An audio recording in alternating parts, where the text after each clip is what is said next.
छत्रपती संभाजीनगरमध्ये चारही मतमोजणी केंद्रावर पोलीस प्रशासनातर्फे कडेकोट पोलीस बंदोबस्त तैनात करण्यात आलेला आहे। संभाव्य गोंधळ टाळण्यासाठी केंद्रांच्या परिसरात 200 ते 300 मीटर अंतरावर बॅरिकेड्स लावून रस्ते बंद करण्यात आलेत आणि सुरक्षेच्या कारणास्तव केवळ अधिकृत व्यक्तींनाच या परिसरात प्रवेश दिला जाणार आहे। खबरदारी म्हणून प्रशासनाने हे पाऊल उचलले आहे आणि याचा आढावा घेतला आमचे प्रतिनिधी माधव सावरगावे यांनी।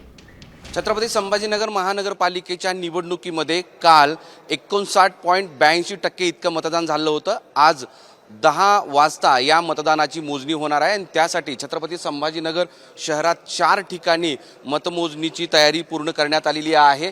आता मी SFS सेंट फ्रान्सिस स्कूल या मतमोजणी केंद्रावर आहे, जिथे सुरुवातीला पोस्टल मतांची मोजणी कशा पद्धतीने केली जाईल याची ही आखणी केलेली आहे आणि त्यानंतर EVM मशीनद्वारे मतदानाची मोजणी केली जाणार आहे। संभाजीनगर शहरामध्ये हे एक SFS, दुसरं गरवारे हायस्कूल, गरवारेच्या परिसरामध्ये जे IT पार्क आहे त्या परिसरात आणि दुसरे 2 जे केंद्र आहेत ते इंजिनिअरिंग कॉलेज आणि पॉलिटेक्निक कॉलेज उस्मानपुरा अशा 2 ठिकाणी म्हणजे एकूण 4 ठिकाणी ही मतांची मोजणी होणार आहे। 10 वाजण्याच्या वेळेची छत्रपती संभाजीनगरकर वाट पाहत आहेत की या निवडणुकीमध्ये निकाल कसा लागेल। मोहम्मद इरफानचं माधव सावरगावे, साम TV।